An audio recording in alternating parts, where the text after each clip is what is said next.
We learned in the videos on torque that torque it equals.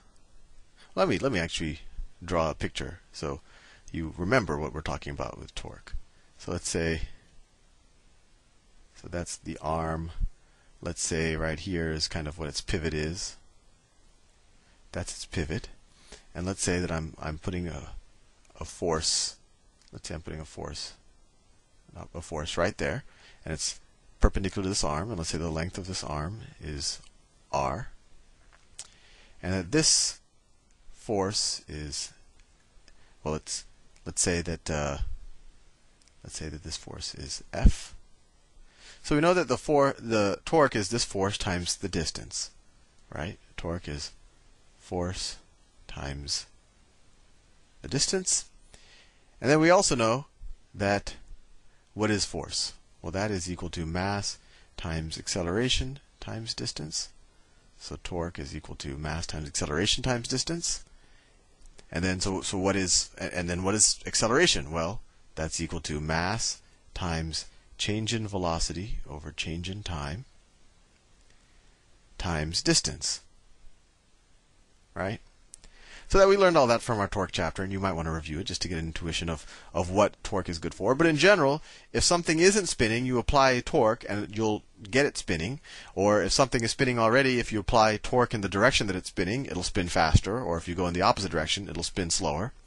And what I'm showing you here is that what happens if you apply no torque? Well, if you apply no torque, then we know that this quantity is 0.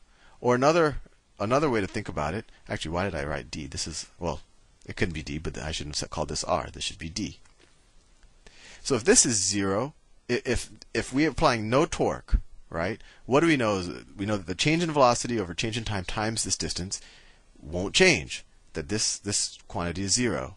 So we know that the velocity times the distance is going to be a constant. And that comes from what I just talked about. I sometimes almost feel like it falls out of Newton's laws, but it applies to spinning. An object that's not spinning will tend to not stay spinning, and an object that is spinning will tend to stay spinning. So in this case, if this point right here, so we're in a case where there's no torque, so this force is 0. There's no force applying here, and whatever this object's velocity was, right, is tangential velocity. It's going to stay that velocity. Right? It's just going to keep spinning at that velocity. If I apply more torque, it'll go even faster. If I apply less torque, it'll slow down a little bit. But we know that this velocity times the distance is constant. And actually, well, I don't know why I took this m out. We know that the mass times the velocity times the distance is constant. Right?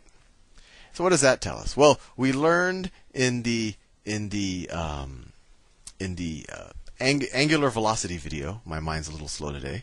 That what? Angular velocity is equal to velocity divided by the radius.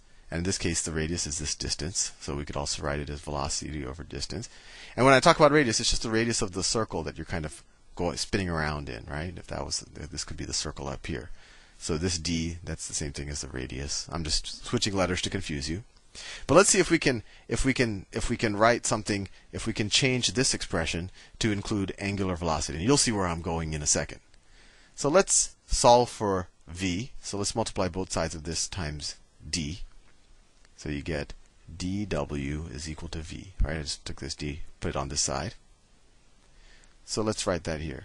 M times dw. Right? I just replaced the v.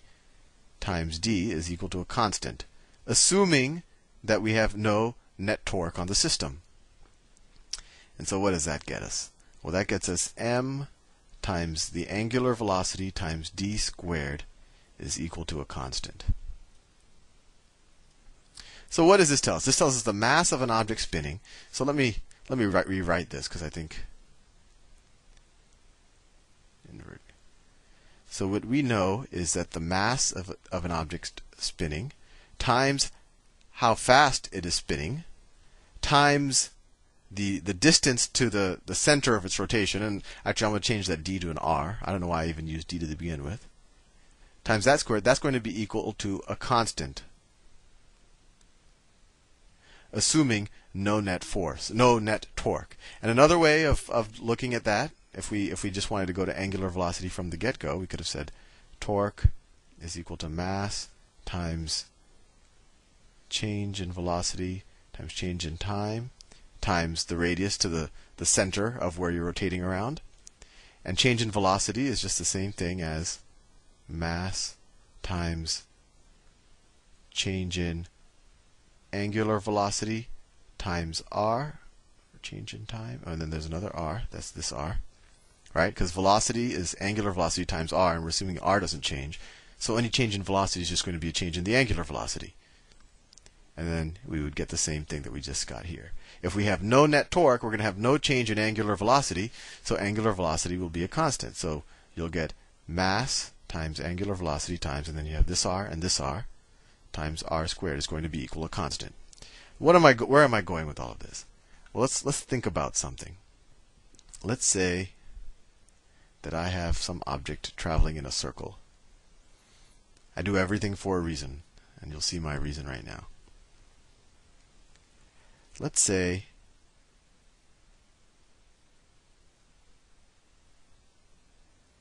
that this is some kind of, well, I think it'll make sense in a second. So this is, well, I don't know, let's say this is some type of retractable pole, and I'm an ice skater. And I'm not using the ice skater's body right now because it'll become complicated. Let's say this is some type of robot arm, right? And that's its joint right there. And it's holding a mass out here. It's holding a mass. And this is neat because after this concept, you will understand what goes on in figure skating. And the Olympics, oh no, the Winter Olympics are over, aren't they? Well, anyway. So let's say that this object is spinning around at some rate, right? Some rate. Let's say it's spinning around at, oh, I don't know, 10 radians a second. 10 radians a second. That's its angular velocity. And let's say right now its rotational distance is, I don't know, let's say it's 10 feet. So let's say this is spinning on a this is an object that's spinning on an ice skating rink, I guess is a good way, because you don't want friction and all of that. So what's its current angular momentum? So that's what this term right here is, angular momentum. So what's its current angular momentum? Well, it's mass times 10 times, right? 10 is its, actually let's make this radius a different number. Let's call it 8 feet, just so you know what I'm doing. So its angular velocity is 10, and then its radius is 8, so times 64. So it equals 640 times the mass. This is its angular momentum, right? Now what happens if this arm, for whatever reason, shortens, and maybe it does something like this. The arm kind of bends, and then the mass comes here. It comes in closer to the center. Let me write that in a different color. The mass comes closer to the center. So now the radius is 4. But I've had no net torque on the system. All I've done is change how far it is from the center of rotation. How much faster is it going to spin now? Well, let's think about it. Its angular momentum won't change. This is a constant, which is its angular momentum. That won't change. So we now know that the mass times the new angular momentum, we'll write that the angular momentum 1, times the new distance squared, times 16, is also going to be equal to 640 m. Right? The angular momentum doesn't change.